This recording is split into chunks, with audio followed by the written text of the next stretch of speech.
안녕하세요. 저는 정신건강학과 전문의로 근무하고 있는 김성진이라고 합니다. 이번에 두란노에서 출간한 우울한 마음을 안아드립니다에 공저자로 함께 참여하게 되었습니다.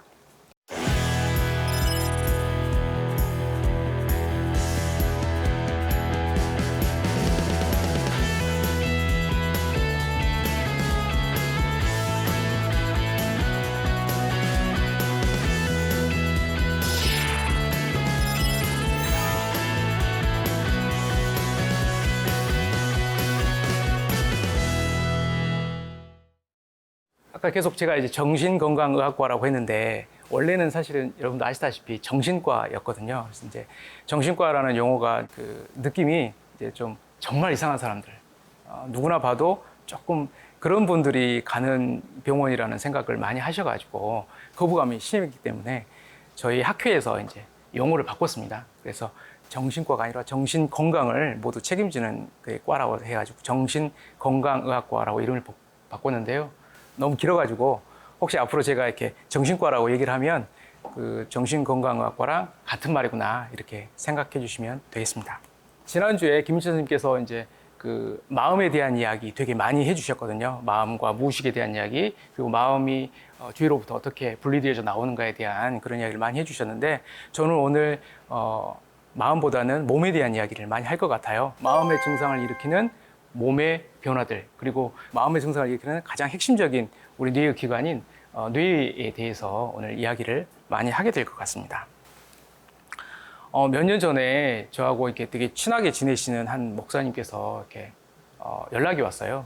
부산에 되게 좀 그 큰 교회 부목사님으로 계시는 목사님을 저한테 이렇게 진료를 보내시겠다는 거예요. 그래서 이제 아니 근데 형님 거기는 저보다 더 나은 선생님들이 더 많으시고, 근데 그 선생님들한테 진료를 보게 하시지 저한테 이렇게 보내시냐. 저희 병원 저기 부산에서 좀 멀어요. 부산 외곽에 있고, 심지어 이제 산속에 있습니다. 그렇게 얘기를 했거든요. 그랬더니 그 형님이 하시는 말씀이, 그래서 보내는 거야. 교인들이 아무도 모르잖아.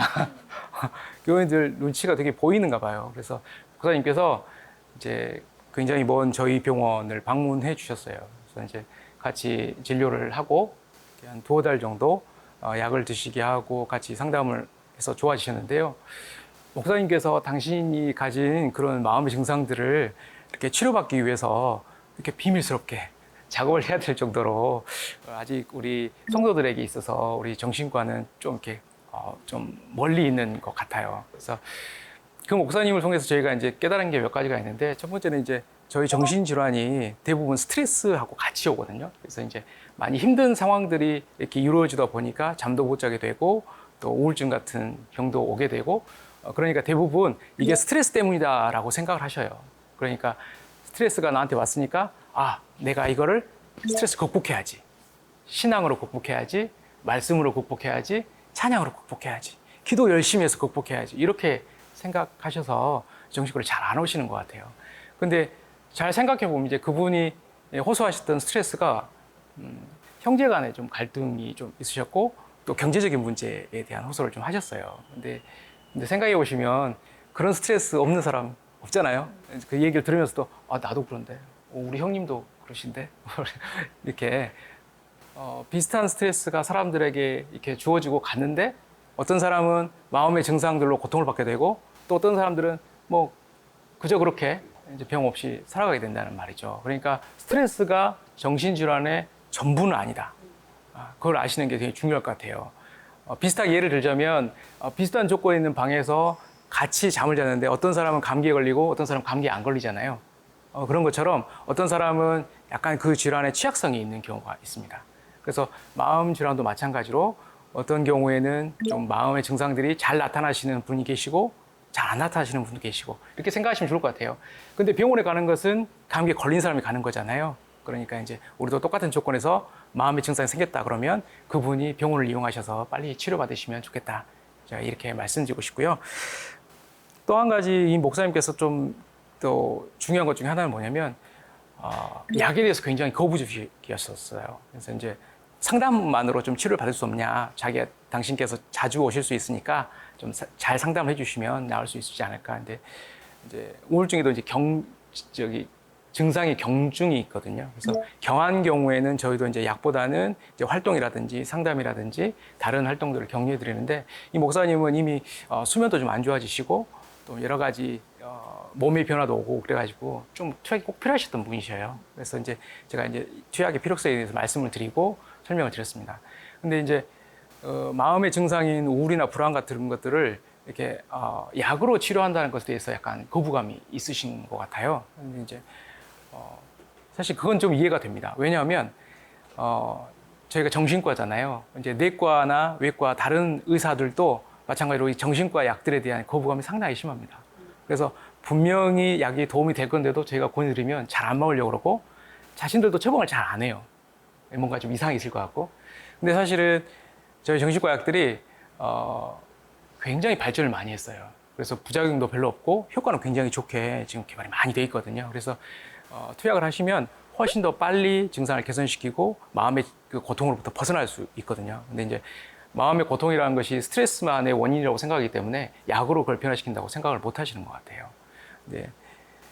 제 경험을 한번 얘기해 드리자면 저의 첫 환자인데요. 우리 의사들은 6년 동안의 의대 기간을 마치고 나면 이제 국가고시를 봐요. 거기서 합격하면 의사가 되는 거고, 의사가 되고 나면 이제 인턴이라는 과정을 밟습니다. 그러면 인턴을 1년 동안에 각 과를 다 돌면서 이제 자기에 맞는 과를 찾고 열심히 일을 하는데요. 그 다음에 나오는 과가 이제 레지던트라는 과정인데, 그 과정을 가면 자기가 이제 전문할 과를 가는 겁니다. 저도 이제 그때 이제 정신과를 처음 지원해서 가게 됐고, 사실 그래서 저도 레지던트를 가온 다음에 담당 환자가 정신과로서는 처음 보는 환자였어요. 정신과 환자는 그 당시 의사들에게도 흔치 않은 과였거든요. 좀 약간 멀리 떨어져 있는 과였어요. 그래서 저도 되게 긴장이 많이 됐어요. 제 첫 환자는 아주 심각한 환자, 정신증에 해당되는 환자였거든요. 조현병이라 가지고 환청이 들리고 망상이 심했던 환자였어요. 이분이 싱가포르에 갔다가 이제 발병을 해가지고 거기 병원에 잠깐 계시다가 저한테 온 케이스였는데, 안기부에서 자기를 감시하고 쫓아다니고 있어가지고 너무 불안해서 잠을 못 자고 항상 눈에 불을 켜고 이제 자신을 감시하는 CCTV를 찾아야 된다고 하시는 분이셨는데, 이분을 처음에 저도 탁 맡게 되니까 너무 당황스러운 거예요. 내가 이분한테 무슨 얘기를 해야 되지? 치료를 어떻게 하지? 근데 이제 교수님들이 지도를 해주시니까, 성진아, 약은 이렇게 쓰는 거야. 면담할 때는 이런 이야기를 물어보면 되고, 병동 프로그램이 있으니까 거기에 참여시키면 돼. 이렇게 해주셔가지고 그분과 계속 이렇게 시간을 지내고 있었어요. 그러면서 제 마음속에 한편에 의구심이 있었어요. 아니, 약 먹는다고 이게 생각이 바뀌어? 약 먹는다고 저 들리는 소리가 안 들리겨? 이게 말이 돼? 이런 저도 의구심이 있었어요. 근데 2주가 지나고 나서 이제 이분이 잠을 잘 자기 시작하니까 조금 마음이 편해지시던 것 같아요. 그래서 프로그램도 참여하고 저랑 얘기도 좀 더 수월하게 하고, 그렇지만 모든 증상이 다 있었어요. 근데 이분이 4주가 지나니까 이제 환청이 거의 사라지셨어요. 그리고 이제 근데 아직 망상은 좀 남아 있긴 했지만 그래도 환청이 듣게 들리니까 이분이 굉장히 편해지신 것을 느낄 수가 있었습니다. 근데 이제 6주가 지나니까 생각이 변화가 된 거예요. 망상이 다 사라졌어요. 안기가 자기 쫓아가겠다는 생각을 전혀 하지 않으시고, 이제 이분이 근데 기억은 남아 있으신 것 같아요. 굉장히 부끄러워하셨어요, 저한테. 자기가 왜 그랬는지 모르겠다. 내가 어떻게 하다 그런 생각을 하게 됐지? 그러면서 저한테, 제가 이제 그 증상에 대해서 물어보면 좀 말씀하시기 좀 꺼려하시고, 자기가 그런 일이 있었다는 것에 대해서 조금 이렇게 부끄러워하시고 그랬습니다. 그래서 저도 사실은 굉장히 놀랐어요. 약을 먹었더니 정말 생각이 바뀌네? 약을 먹었더니 정말 환청이 들리지가 않네? 진짜 이게 약이 좋구나. 그때 저도 이제 그 정신질환에 대해서 약을 쓰는 것에 대해서 이제 확신을 갖게 됐고, 또 자신감을 갖고 이제 환자들을 치료할 수 있게 되었습니다. 근데 약이 왜 이렇게 이런 마음의 증상들의 효과가 있는가를 이제 연구자들이 많이 연구를 했는데요. 뇌세포들은 기본적으로 모든 정보들을 다 기억하려고 그래요. 그래서 지금 여기 상황에서 여러분이 말씀을 듣고 있지만 제가 말하는 이야기, 뉘앙스, 있었던 분위기, 그때 제가 느끼는 감정까지, 좀 졸린데, 지루한데, 부터, 저건 좀 재밌는데, 이런 느낌까지 전부 뇌는 다 자극으로 다 받아들여요. 그럼 그 자극들이 뇌세포들의 연결로 차곡차곡 쌓이게 됩니다. 그래서 정말 중요한 기억들은 따로 저쪽으로 빼고, 불필요한 것들은 가지치기 하고, 이런 식으로 진행이 되거든요. 그러니까 약을 먹으면 우리가 스트레스를 받게 되면 그 스트레스들이 뇌세포들의 연결세포들로 계속 연결돼가지고 악한 회로들이 딱 만들어져요. 안 좋은 취약한 연결들이. 근데 그 연결이 취약해지면 그 신경 전달 물질이라고 하는 게 있거든요. 그 물질들이 혼란이 와서 이렇게 네 마음의 상태들이 좀 안 좋아지게 되고 마음에서 증상이라고 부르는 것들이 나오게 됩니다. 근데 약은 그 신경 전달 물질을 보충해 주는 역할을 하게 돼서 치료가 잘 된다고 돼 있어요. 그래서 지금은 그런 개념으로 약들을 사용하고 있고 실제로도 좋은 효과들을 많이 보고 있습니다. 저희 책에 보면 이런 이야기가 있어요. 모든 치료의 근원은 하나님이십니다. 우리의 생각으로 치료를 제한하지 말고 하나님께 기도하면서 나아가면 하나님이 필요할 때에 가장 좋은 치료의 방법을 공급해 주실 것입니다. 우리가 기도할 때에 좋은 의사를 만나게 하시고 좋은 약을 먹게 하시고 좋은 사람을 만나게 하시고 좋은 환경을 열어주시는 경험을 하게 될 것입니다. 이렇게 써 있는데요. 정말 은혜가 되는 말인 것 같아요. 그러니까 하나님께서 우리를 치료해 주시는데 그 도구는 하나님께서 너무 다양하게 쓰신다는 거예요. 딱 하나만 하나님께서 직접 딱 성령님의 기적적 은혜로 착 고쳐주시는 그것만이 아니고 주변 사람들을 통해서도 좋은 의사를 통해서도 그리고 나한테 잘 맞는 약을 통해서도 나를 회복시켜 주신다는 것을 믿는 믿음이 있다면 저에게 참 도움이 될 것 같다 이런 생각을 많이 해봅니다. 제가 수영록교회 그 이규호 목사님 설교를 들은 적이 있었는데 되게 기억에 남는 예화가 있었어요.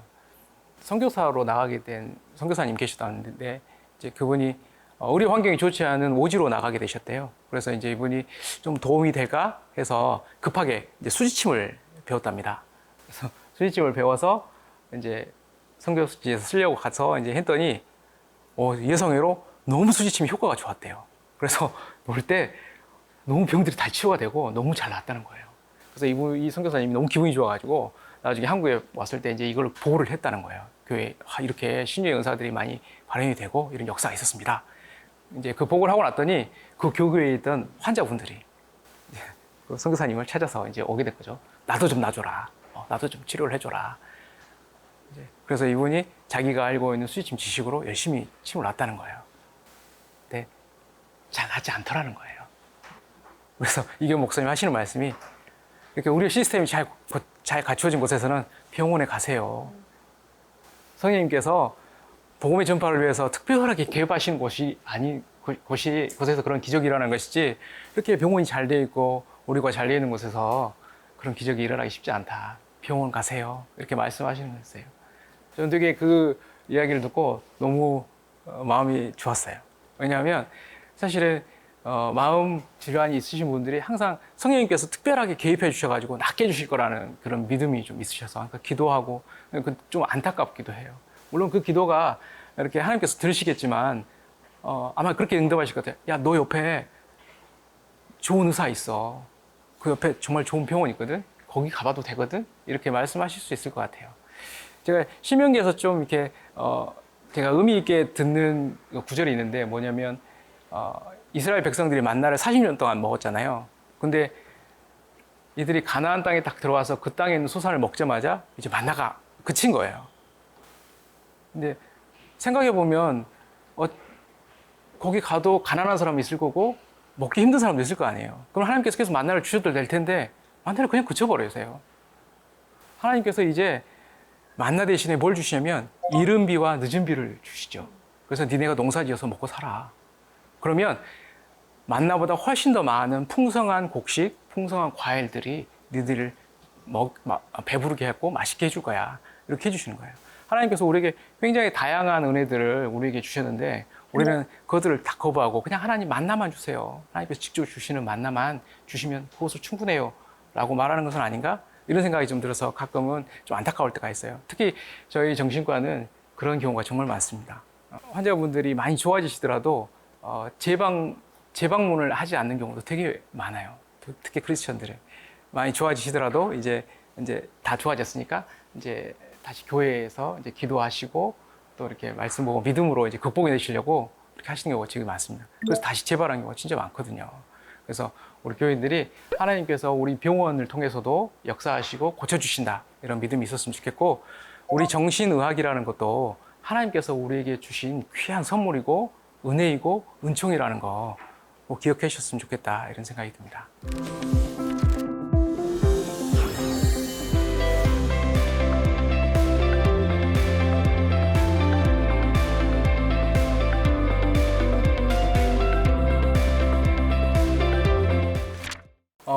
이제는 아까 말씀드린 대로 제가 신체에서 이루어지는 마음의 변화들에 대한 이야기를 드리겠다고 했는데요.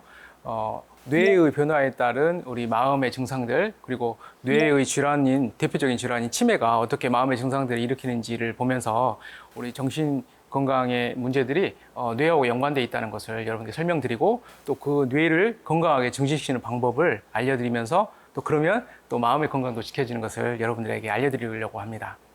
소개할 때 이제 한국 누가회에서 제가 협력 누가로 활동하고 있다는 얘기를 드렸는데, 주로 이제 보면 자존감, 이성교제, 뭐 이런 이야기가 써 있어요. 그래서 이제 제가 청년들하고 활동하다 보니까 청년들한테 주로 이제 관심 있는 분야가 자존감이나 이성교제 이런 부분이라 거기에 대한 강연을 하고 상담을 많이 진행하고 있는데, 제가 쓴 챕터는 사실은 보시면 좀 약간 생뚱맞게 치매편을 제가 썼습니다. 그래서 어떤 분이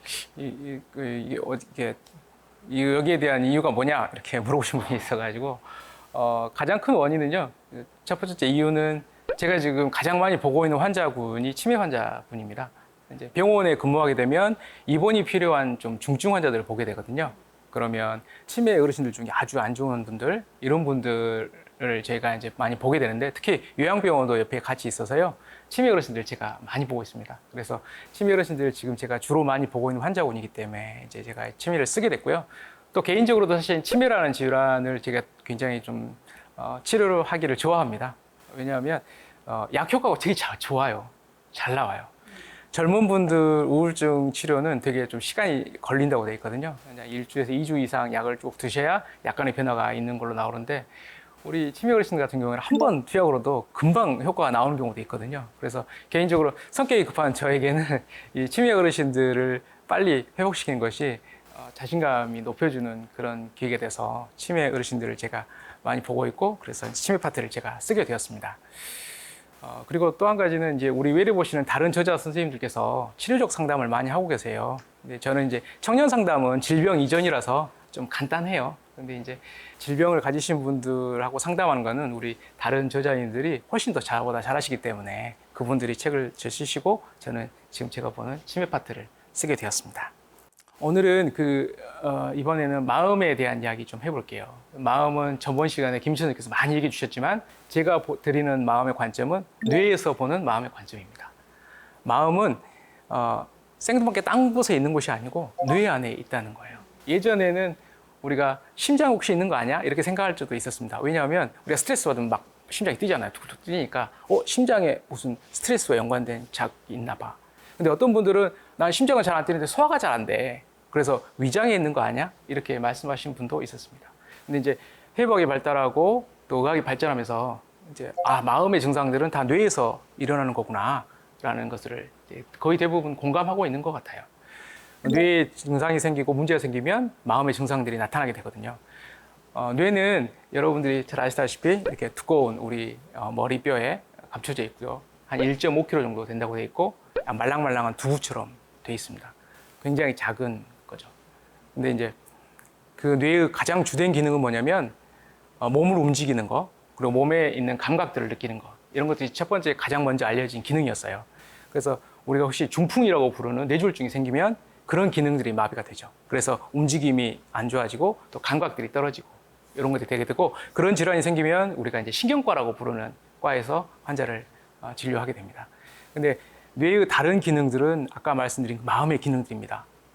감정들, 그리고 학습하는 거, 그리고 기억하는 거, 그리고 그것들을 통해서 우리가 생각하고 판단하는 거, 그리고 그것들을 통해서 어떤 행동을 하게 되는 거, 이런 것들이 다 뇌의 기능인데, 그런 쪽에 문제가 생기게 되면 저희 정신건강의학과에서 그런 문제들을 이렇게 치료하게 됩니다. 그래서 이제 치매가 초기에는 대부분 기억력 장애가 문제가 되거든요. 방금 전에 했던 일 잊어버리시고 며칠 전에 있었던 일 전혀 까맣게 잊어버리는 것이 이제 문제가 되는데, 치매가 좀 더 진행하게 되면, 경과가 진행하게 되면 기억력의 문제보다는 다른 마음의 기능들의 문제가 생기게 됩니다. 우울증이 나타나게 되고, 불안증이 나타나게 되고, 불면이 나타나게 되고, 심한 경우는 환청이 들리게 되고, 또 어떤 분들은 막 그냥 의미 없이 배회하기도 하고, 심지어는 중독이 되는 분들도 있어요. 그러니까 치매라는 뇌세포들의 죽는 병에 걸리게 되면 마음의 증상이라고 부르는 모든 증상들이 다 나오게 됩니다. 그리고 그분들에게 그 마음의 증상을 치료하는 약들을 쓰게 되면 굉장히 회복이 빨라요. 그런 것을 보게 되면 마음이란 것이 단독으로 존재하기보다는 이 뇌하고 함께 연결되어서 함께 있는 거구나라는 생각을 하게 됩니다. 근데 다 좋아지냐? 그건 아니라서 뇌도 전부는 아니구나. 이 마음과 뇌라는 게 정말 신비하고 절묘하게 믹스되어 있거나 연결되어 있거나 이런 존재구나라는 것을 저희가 깨닫게 되고 하나님의 그 창조 계획 속에 있었던 형상 그런 게 아마 이런 연결고리 아닐까? 그런 생각도 좀 해보게 됩니다. 치매를 보다 보면 사실은 되게 절망감을 많이 느끼세요. 왜냐하면 치매 어르신들이 좋아지는 법은 별로 없거든요.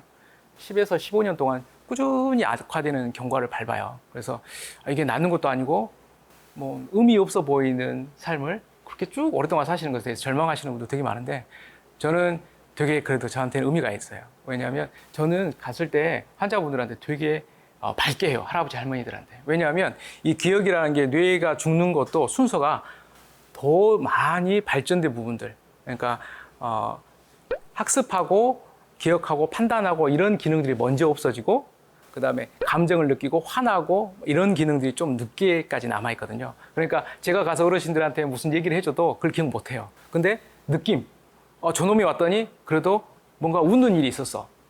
저 친구가 왔다 가면 그래도 뭔가 시끄럽고 시끌벅적하니 기분이 좋았던 것 같아. 이런 느낌들은 남아있을 수 있거든요. 그래서 항상 저는 어르신들 같으면 약간 좀 오버해서 목소리도 크게 하고 웃기도 많이 하고 항상 격려해드리고 그런 손잡아드리고 이런 것들을 제가 많이 하고 있습니다. 그래서 이 치매를 치료하다 보면 마음에 대한 생각들을 정말 많이 하게 되는 것 같아요. 오히려 우울증이나 불안증 상담하는 것보다 저는 치매 어르신들하고 함께 진료하면서 이 마음에 대해서 그리고 뇌에 대해서 하나님께서 만드신 이 영혼에 대해서 더 많이 생각하게 되는 것 같아요.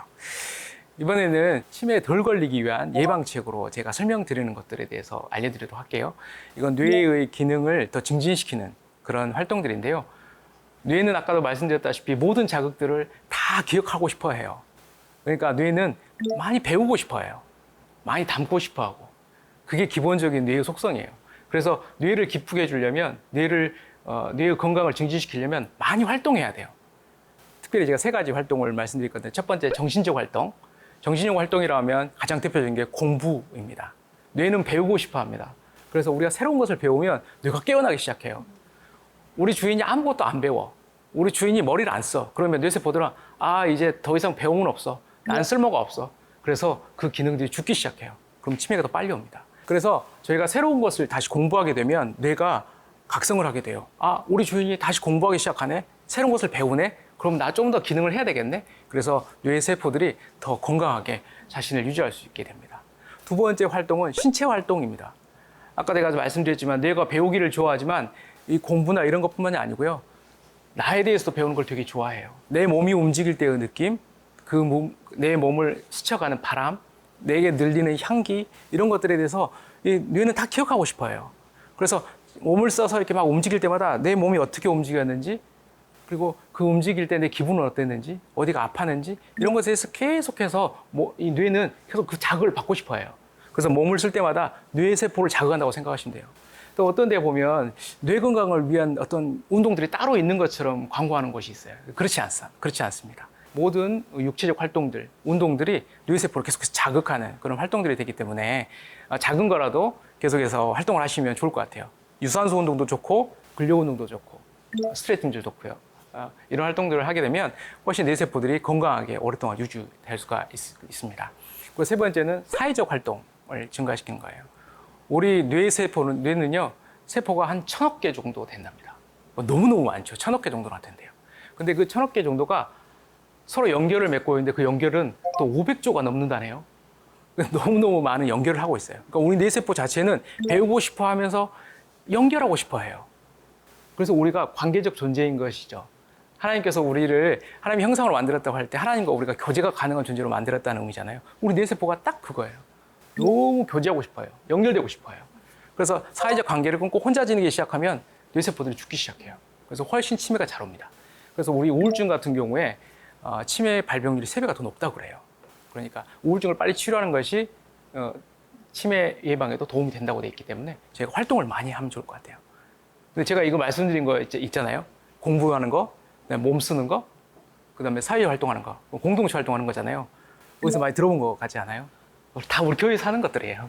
그래서 우리 교회는 사실은 뇌 건강을 위해서 정말 좋은 활동들을 많이 하고 있다고 생각이 돼요. 그래서 지역사회에 어르신들 많이 초청해가지고 이런 뇌 건강을 활성화시키면 우리 교회가 더 많은 역할들을 감당할 수 있지 않을까? 제가 이런 생각을 좀 해보게 됩니다. 그리고 네 번째는 뇌도 사실은 육체거든요. 육체이기 때문에 영양분이 굉장히 중요합니다. 영양이 중요해요. 사실 우리나라는 잘 사니까 맨날 고기 먹고 좋은 거 많이 드시잖아요. 그러면 이제 칼로리는 굉장히 높습니다. 칼로리는 굉장히 높은데 정작 필요한 것들을 못 드시는 경우가 있어요. 생선 잘 못 드시잖아요. 특히 혼자 계시는 분들은 잘 못 드시고 또 채소 같은 것들도 잘 못 하고 그다음에 건강한 유산균 같은 거 잘 못 드시거든요. 그래서 우리 뇌 건강을 위해서라면 이제 이런 소량의 그런 영양소들을 많이 섭취해야 되는데 요즘에는 비타민 D가 되게 연구가 많이 되고 효과가 좋다고 돼 있어서 비타민 D, 그다음에 유산균, 그리고 오메가3는 뇌혈관을 건강하게 해준다고 되기 때문에 오메가3 이런 것들을 드시면 아주 효과가 좋다고 돼 있습니다. 그래서 뇌를 이렇게 좋게 영양분을 써주면 더 좋을 것 같아요. 뇌는 아까 말했다시피 제가 1.5kg 정도 된다고 그랬잖아요. 그러니까 몸무게 한 많아봐야 한 2kg, 2% 정도밖에 되지 않아요. 근데 영양분은 몸의 20%를 사용합니다. 2%밖에 안 되는 애가 20%나 되는 영양분을 써요. 엄청나게 많은 에너지를 쓰는 거죠. 그러니까 우리가 계속해서 그 좋은 영양분을 공급해줘야 뇌가 더 건강해지고 또 그런 마음의 증상들이 덜 나오게 되어 있습니다. 그래서 뇌 건강을 증진시키기 위해서는 잘 드시는 것, 좋은 영양분들 많이 드시는 것도 중요하다. 이렇게 제가 말씀드리고 싶고요. 천연 뇌 영양제도 있습니다. 뭐냐? 햇빛입니다. 아까 말씀드린 비타민 D, 햇빛으로 인해서 발생하는 거거든요. 햇빛 쐬면 좋아집니다. 그리고 아침에 햇빛을 딱 쐬고 난 다음에 일정 시간이 지나고 나면 멜라토닌이라는 수면 물질이 나와요. 그럼 잠도 잘 와요. 그러니까 아침에 정기적인 시간에 햇빛을 쏘아주는 것, 굉장히 뇌 건강에 좋은 활동입니다. 그래서 우리 아이들도 마찬가지고 어르신들도 마찬가지고 그렇게 일정 시간에 햇빛을 보는 활동들을 규칙적으로 한다면 정말 좋을 것 같다 이런 생각이 듭니다.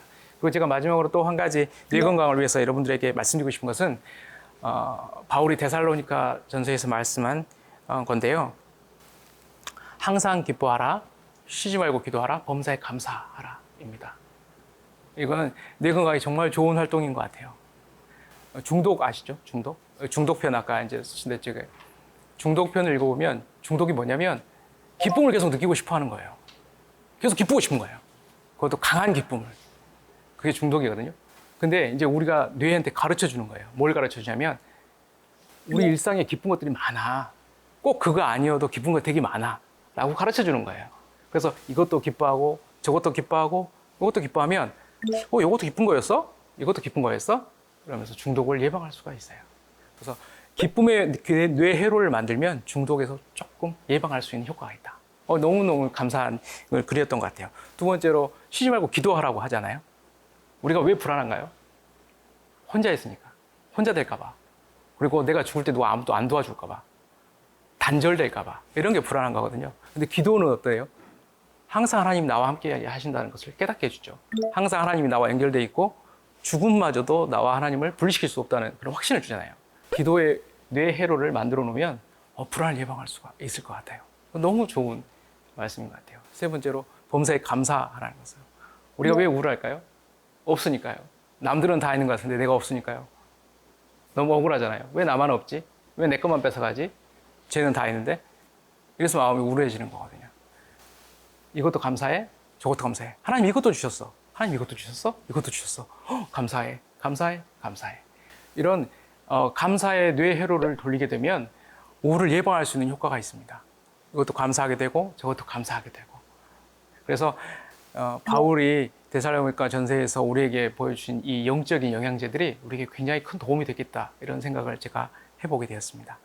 코로나가 걱정인 것은 코로나에 걸려서라기보다는 면역이 약한 분들에게 코로나 걸렸을 경우에 치명적일 수 있기 때문입니다. 그래서 이제 코로나에 대응하기 위해서 저희가 항체를 맞는 것은, 백신을 맞는 것은 우리의 면역력을 강화시키기 위한 것입니다. 그래서 마찬가지로 우리의 마음의 면역력을 강화시키기 위해서 뇌 건강을 증진시키는 방법들 오늘 배우신 대로 실천해 보시고 아까 그 영적인 영양제들 제가 말씀드렸는데 그런 것들 잘 실천하셔가지고 뇌 건강을 잘 유지했으면 좋겠습니다. 근데 혹시라도 예방에 실패하셔서 질병이 생기셨다면 빨리 정신건강의과를 찾으셔가지고 하나님께서 주신 귀한 은총을 통해서 빨리 회복됐으면 좋겠다는 생각을 해보게 됩니다. 제가 책에 치매의 마지막 편에 기도문을 써두었는데요. 그 기도문을 읽고 이 시간을 마치도록 하겠습니다. 하나님 아버지 감사합니다. 우리를 흙으로 빚으시고 당신의 생기를 주셨습니다. 흙으로 빚으신 우리의 육체와 생기로 주신 우리의 영혼이 당신의 형상 가운데 온전한 하나님을 또한 알게 하셨습니다. 하나됨이라는 하나님의 형상을 우리 가운데 주심을 감사합니다. 그러나 죄로 인해 하나님의 형상, 즉 하나됨이 깨어졌습니다. 우리의 육체는 영혼을 거스르고 우리의 영혼은 육체를 상하게 합니다. 영혼을 소망해야 할 우리가 제한된 삶을 살게 되었습니다. 우리에게 허락해 주신 노아에 잘 적응해 갈 수 있도록 인도하여 주시고 겸손과 지혜와 성실로 하나님의 사역을 감당케 하여 주옵소서. 노아로 인한 질환들이 우리를 위협하지만 의학을 허락하시어 함께 적응할 수 있는 치료들을 주셔서 참으로 감사합니다. 주신 은혜를 누리며 이웃들과 함께 행복한 노년을 보내게 축복하여 주시옵소서. 예수 그리스도의 이름으로 기도드립니다. 아멘.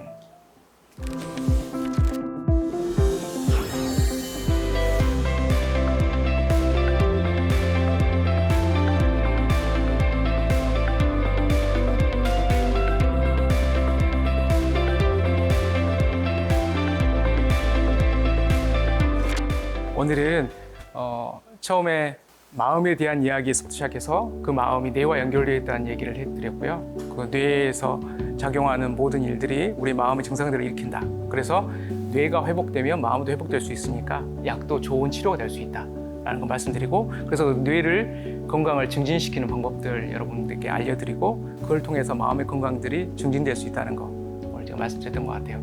마음의 건강들이 잘 회복되어서 마음의 증상들로부터 좀 자유로웠으면 좋겠고, 혹시라도 예방책들이 잘 통하지 않아서 질병이 생기게 됐을 때는 빨리 저희 크리스천 정신과 의사들을 찾아서 치료를 받으시면 빨리 회복할 수 있을 것 같아요. 그런 것을 기대합니다. 경청해 주셔서 감사합니다.